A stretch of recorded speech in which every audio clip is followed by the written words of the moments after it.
la liberté de nos pays.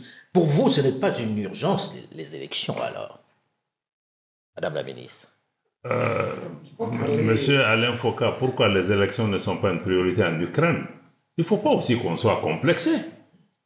Il y a eu des pays du Moyen-Orient, il y a eu ces changements. Personne n'a parlé d'élections. Bon, je pense que nos pays le feront à leur rythme, en fonction des évolutions sur le terrain, dans l'intérêt de nos populations.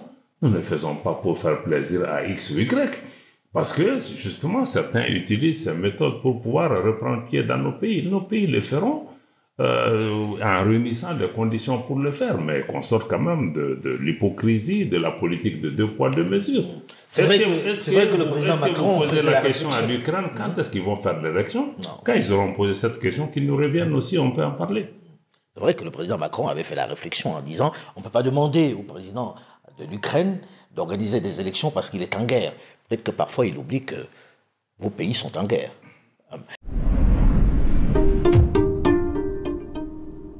20 mois déjà. C'était le 16 septembre 2023 qu'ils formalisaient clairement leur alliance pour se défendre contre les multiples agressions extérieures et le terrorisme téléguidé qui menaçait jusqu'à l'existence même de leur pays.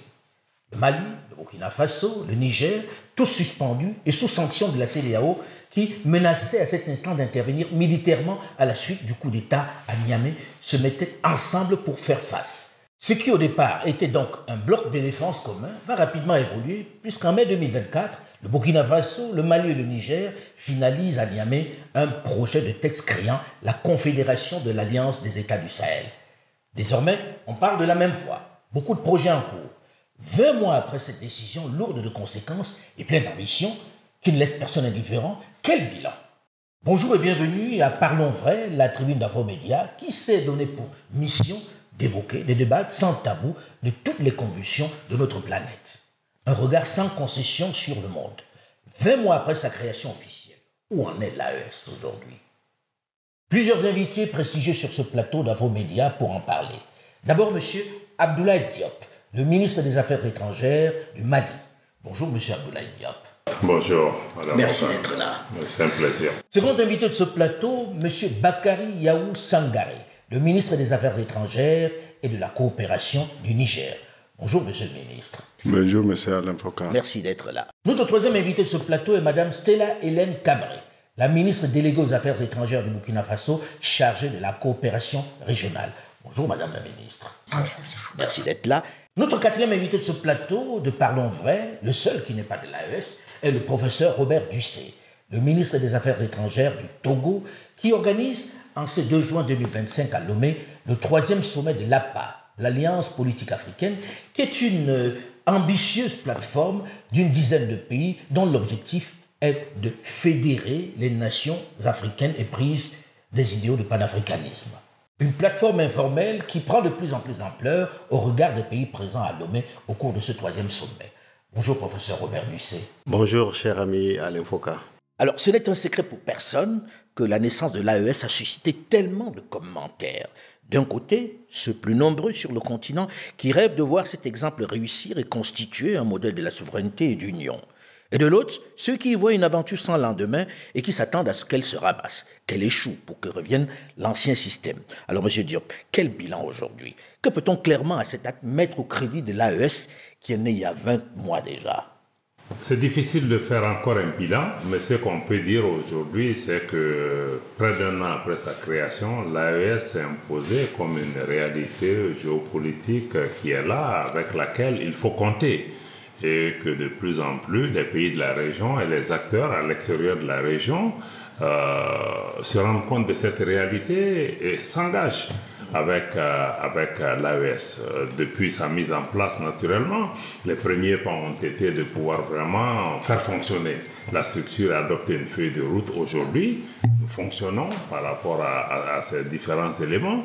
Sur le plan de la sécurité, il y a des forces, des opérations conjointes. Justement, parce que c'est la sécurité qui était déjà le premier élément qui vous permet de vous mettre ensemble pour, on va dire, faire front commun. Est-ce que sur ce terrain-là, il y a eu des avancées? Est-ce qu'il y a moins d'attaques? Est-ce qu'il y a moins de violence? Est-ce que vous gagnez du terrain aujourd'hui? Globalement, le niveau de sécurité, d'insécurité a baissé.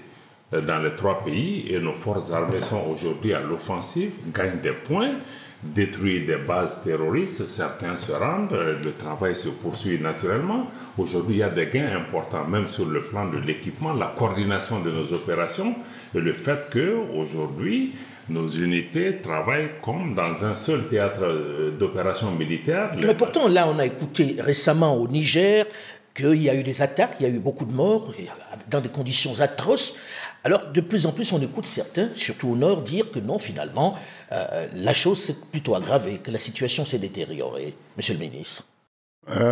Non, la situation ne s'est pas détériorée. Vous savez, les ennemis, ils font feu de tout bois pour décourager notre population, pour montrer à notre population que nos leaders vont les amener droit dans le mur. Ça ne va pas réussir. Mais ces pays qui sont là en train de faire de compter les morts, où est-ce qu'ils étaient quand il y a eu ces morts? Où est-ce qu'ils sont? Qui est parti sur le terrain pour compter les morts? Les chiffres, c'est à nous de les donner. Ce n'est pas à quelqu'un qui n'est pas sur le terrain et qui n'a rien à voir avec cette opération. Vous avez le sentiment que ces chiffres ne sont pas justes aujourd'hui? Ils ne sont pas justes, c'est clair. Les chiffres ne sont pas justes. Quoi qu'on dise, nous, on ne cachera pas des morts. Parce que c'est perdre notre crédibilité. Mais il y a quelques jours, là, on a vu quand même pas mal de morts. Il y a eu une attaque assez violente. Je vais y arriver. Nous avons eu des morts. Ces morts ont des familles. Ces familles, tous les morts, c'est au Niger, les gens se connaissent. Si on donne des faux chiffres, c'est très facile pour la population de s'en rendre compte. On n'a pas intérêt. Ce n'est pas de notre culture de cacher des morts. S'il y a eu des morts, on va les dire. Et l'attaque qu'il y a eu la dernière, c'est une patrouille, c'est des pirogues, des gens qui étaient dans des pirogues qui ont été attaqués. À la frontière béninoise. À la frontière béninoise, c'est une patrouille, elle a été attaquée. On a enregistré des morts. Les chiffres que les réseaux sociaux, que les médias donnent, ne correspondent pas à nos chiffres. C'est vrai qu'on a enregistré des morts et c'est une guerre. Et dans une guerre, il y a toujours des... Mais est-ce que très concrètement, il y a moins d'attaques aujourd'hui qu'avant le départ des forces occidentales? C'est clair, il y a moins d'attaques. Aujourd'hui, si ce n'est pas les attaques sporadiques que nous avons de par-ci, par-là, les terroristes attaquent de moins en moins à nos militaires. Ils savent où sont nos militaires. Ils ne partent pas s'attaquer. Ils s'attaquent à la population qui est sans défense pour faire des actions d'éclat, des actions de com. L'avant-dernière attaque d'ampleur qu'il y a eu au Niger, c'était d'abord un vendredi, les 10 derniers jours de Ramadan, et les gens étaient en prière. Quand les terroristes sont rentrés pour tirer de façon sans discernement sur des fidèles qui étaient en prière, aujourd'hui, les forces se sont adaptées. Avant, il y avait les attaques parce que nos forces étaient stationnées, elles étaient là. C'est quoi la différence aujourd'hui? Les forces bougent ou c'est quoi? Qu'est-ce qui peut faire que d'un coup, ce qui était fort hier, qui faisait beaucoup de morts, est reculé? Qu'est-ce que vous avez de neuf? Il y a plusieurs neufs. Le premier, c'est que le commandement a changé. Avant, c'était des Blancs qui étaient là. Quand il y a des attaques, il fallait attendre 3 heures, 4 heures, il fallait que les Français décident de donner l'ordre de contre-attaquer pour qu'on le fasse. Et ça ne les arrangeait pas. Ils ne le faisaient jamais, en tout cas, ils prenaient leur temps, ils n'étaient pas pressés de le faire. Aujourd'hui, nos forces de défense et de sécurité ont gagné en autonomie. Aujourd'hui, le commandement est burkinabé, malien, nigérien.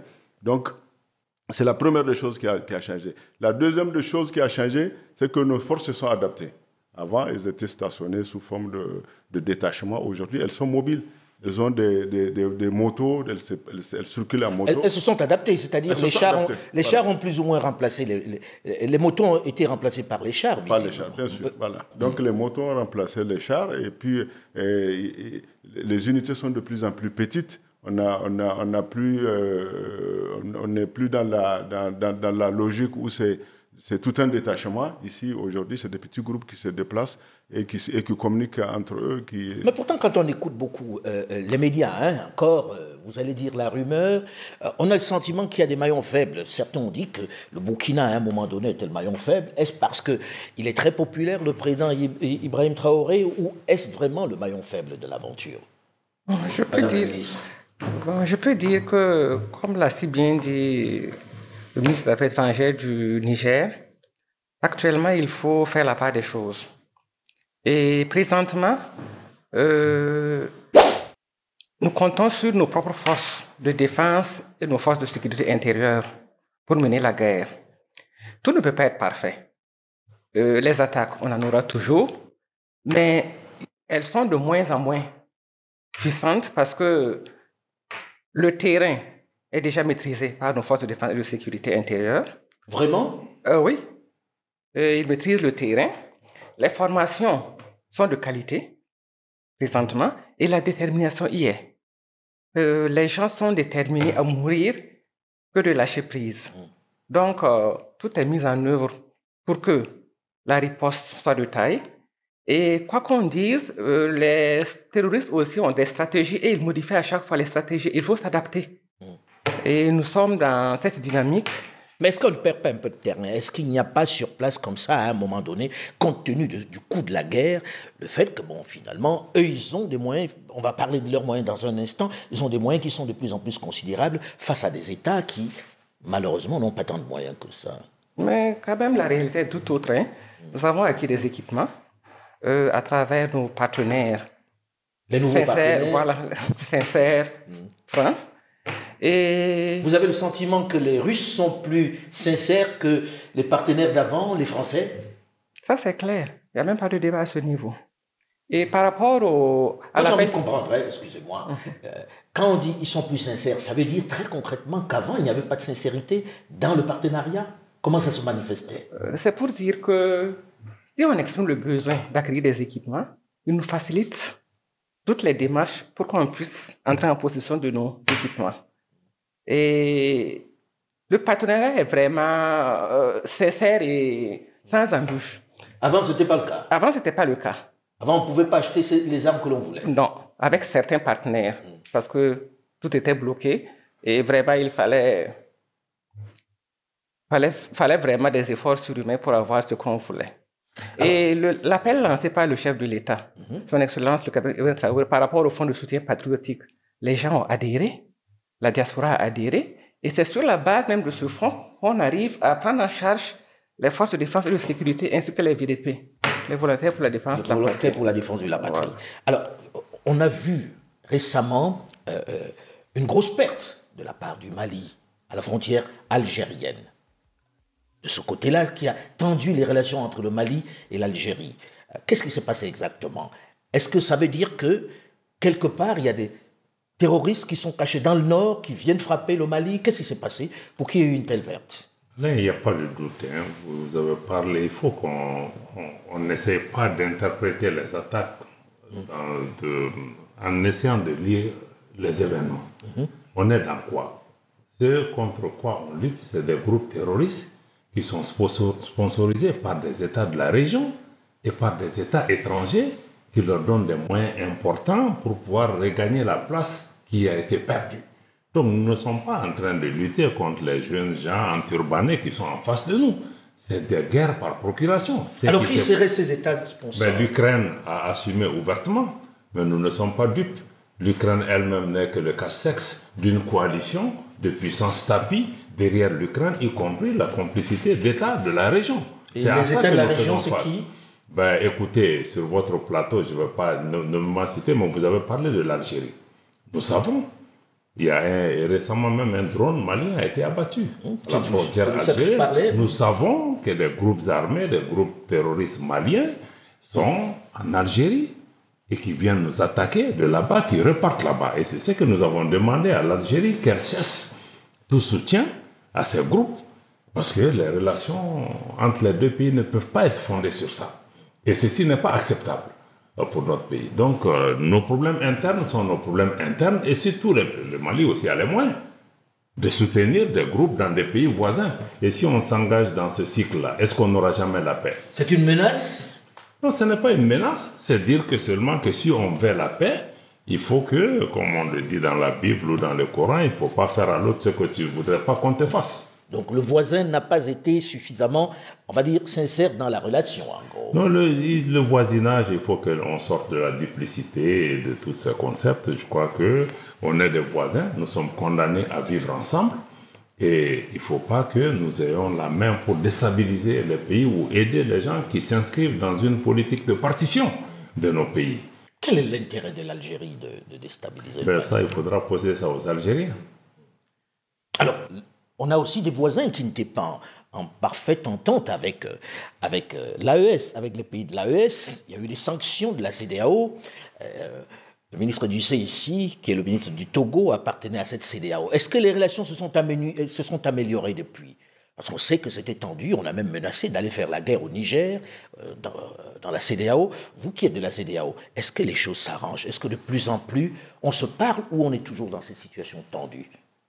Non, mais de toutes les façons, comme vous le saviez, le Togo a toujours prôné le dialogue. Donc nous, dès le départ, nous avions souhaité que non seulement il faut qu'il y ait le dialogue entre nous, comme pays de l'espace CEDEAO, et entre le Togo et les pays de l'AES. Donc aujourd'hui, heureusement d'ailleurs, je crois que après la sortie définitive des pays frères de l'AES de la CEDEAO a commencé à discuter avec On discute aujourd'hui calmement? Je pense que oui. Je pense qu'il y a une discussion pour qu'il y ait une séparation à l'amiable. S'il faut confirmer la séparation, qu'elle soit à l'amiable, c'est ce que je sais. Mes collègues sont là pour le témoigner. Mais je crois qu'il n'y a pas la phase des tensions est passée, je dirais. Je pense, je ne parlerai pas à leur place, mais la phase des tensions est passée. C'est une phase beaucoup plus apaisée où on peut discuter, on peut dialoguer pour vivre ensemble. Et comme vient de le dire le ministre Diop, nous sommes des voisins, nous sommes condamnés de vivre ensemble. Donc je crois que les uns les autres ont compris qu'il faut, comme on dit dans un français facile, mettre bas la terre pour discuter, échanger et trouver des solutions communes pour chacun. Mais il n'y a pas de risque que le Mali, le Niger, le Burkina reviennent au sein de la CEDEAO? Non, ça, c'est un chemin de non-retour. Donc, il faut qu'on comprenne qu'aujourd'hui, nous sommes dans l'AES. Nous voulons naturellement discuter d'entité à entité. Désormais, les peuples de l'Afrique de l'Ouest sont représentés d'une part, les 3 États par l'AES, d'autre part, les 12 autres par la CEDEAO. D'entité à entité, nous devons travailler ensemble pour regarder comment cette coexistence va être organisée pour préserver les acquis du processus d'intégration qui n'a pas commencé qu'avec la création de la CEDEAO. Depuis les indépendances, il y a quand même des cadres d'interaction de nos pays qui sont en place et nous sommes ouverts à regarder les choses de cette façon et pour préserver l'intérêt de nos peuples. Alors on parle militaire, puisqu'on est dans l'aspect militaire pour l'instant. Quand on regarde, on voit de plus en plus de drones utilisés par ces mouvements. D'où viennent ces drones? Qui donne des drones? Qui arme ces personnes que vous affrontez? Et quels sont les moyens pour que ces armes arrivent dans des endroits qui sont totalement, mais on va dire, pour y arriver, il faut vraiment se démerder. Comment faire pour que ces armes arrivent dans ces endroits-là, Monsieur le ministre? Je voudrais d'abord, avant de répondre à votre question, dire que qu'est-ce qui a changé depuis que les grandes puissances occidentales sont parties.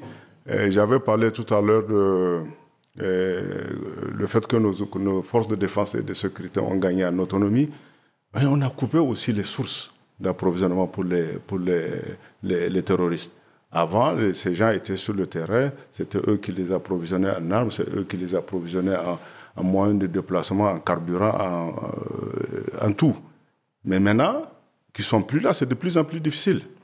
Je ne sais pas si vous avez suivi la semaine passée la quantité énorme de carburant qui a été saisi dans la région de Zender.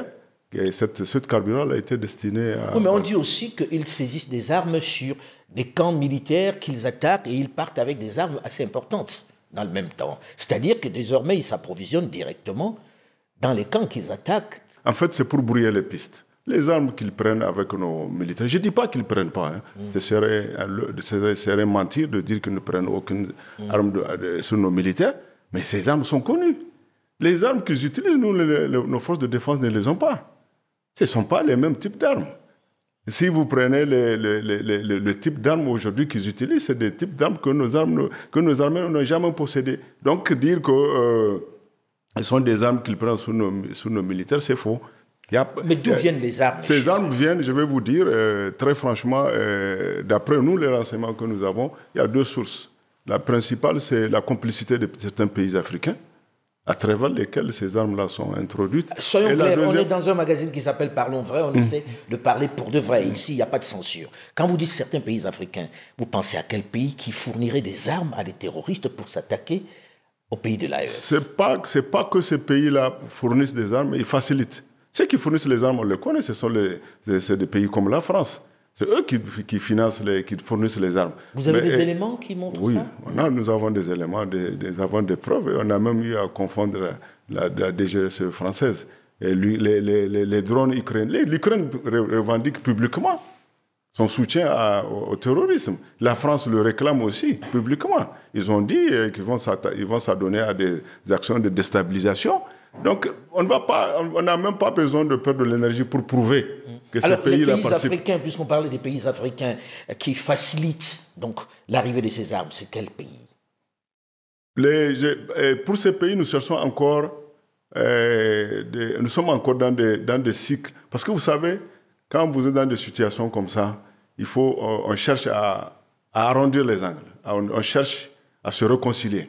Puisque c'est des voisins. Parce que c'est des voisins, on en a besoin. On a besoin de cette réconciliation. Il n'y a personne qui va être en paix seul. Nous ne pouvons pas être en paix sans nos voisins. Donc nous, notre dynamique aujourd'hui, c'est plutôt de chercher à faire en sorte que ces pays-là reviennent à la raison. Donc, ils se reconnaîtront dans ce que je suis en train de dire. Mais vous n'avez pas envie de dire de nom, je suppose que personne n'a envie de citer un nom ici. Voilà. Hein? Voilà. On ne voudrait pas arriver là, mais c'est qui est sûr. Ils se reconnaîtront et ils savent que nous sommes en train de faire des efforts. Si aujourd'hui on ne dit rien, c'est dans la perspective qu'ils reviendront à des meilleurs sentiments. Mais si vous avez écouté l'interview du chef de l'État du Niger, le président de la République du Niger, il a fait 3h21 chrono, il en a parlé. Il en a parlé. Et il a donné des exemples précis. Et nous avons des relevés. Voilà, il y a des pays, nous avons eu à faire des rencontres, on leur a donné des preuves. Ils ont promis de nous revenir, ils ne sont jamais revenus.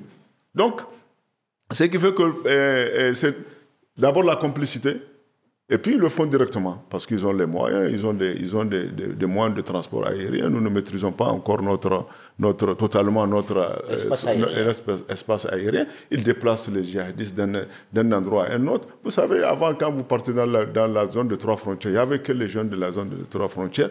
Mais maintenant qu'ils ont vu que ces jeunes-là, leur limite, parce qu'ils n'ont pas l'expérience requise, c'est d'ailleurs qu'ils prennent les terroristes pour les amener, pour venir les implanter dans la zone. Donc, c'est avec les mêmes moyens qu'il livre ses drones, qu'il livre ses armes aux terroristes.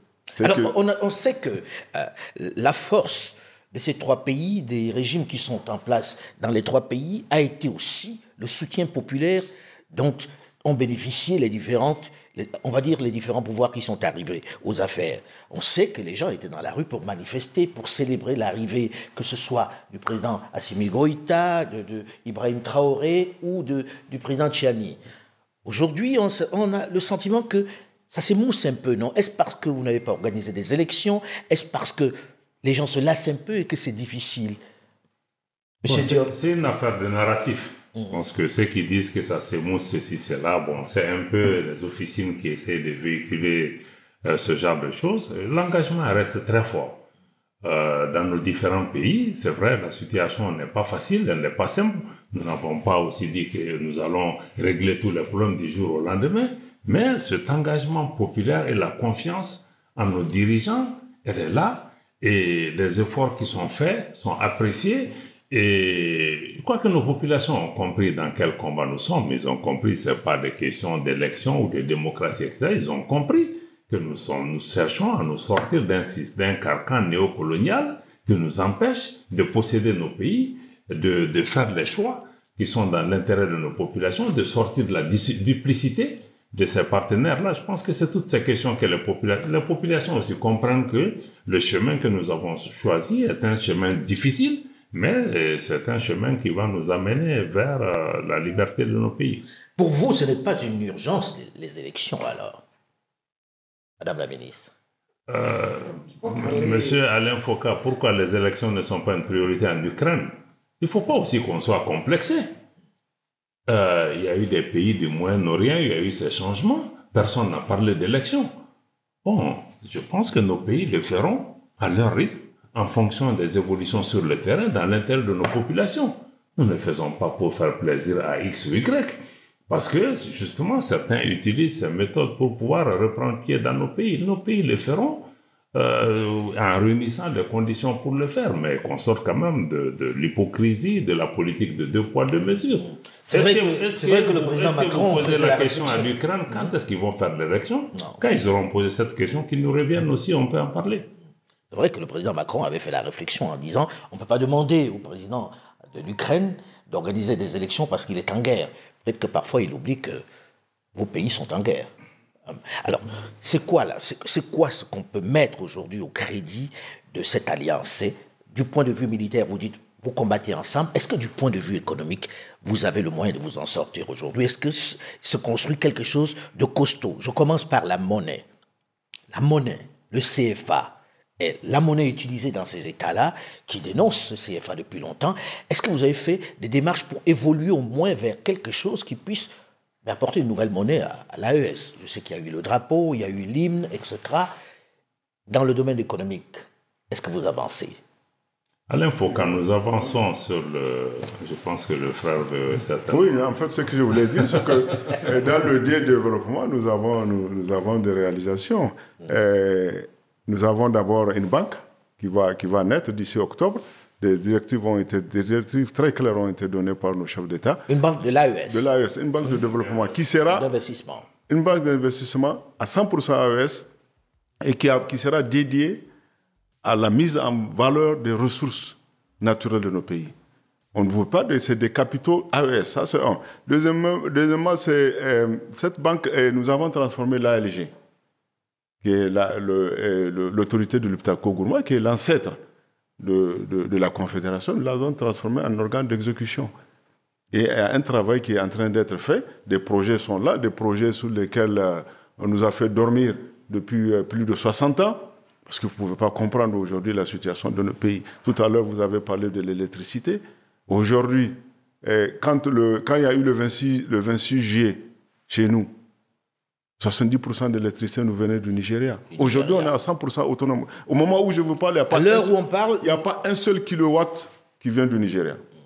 À l'heure où je parle, il n'y a pas un seul kilowatt qui vient du Nigeria. Et à Niamey, il n'y a pratiquement pas de coupure. Quand j'ai quitté Niamey avant-hier, on était à 97%. On ne va pas dire totalement ça, monsieur le ministre. Il y a quand même pas mal de coupures encore à Niamey. Non, ça veut dire que quand ça a commencé, c'était des pylônes. Bon, on nous a dit que c'était des pylônes qui étaient vieux. En fait, elles ont été sabotées.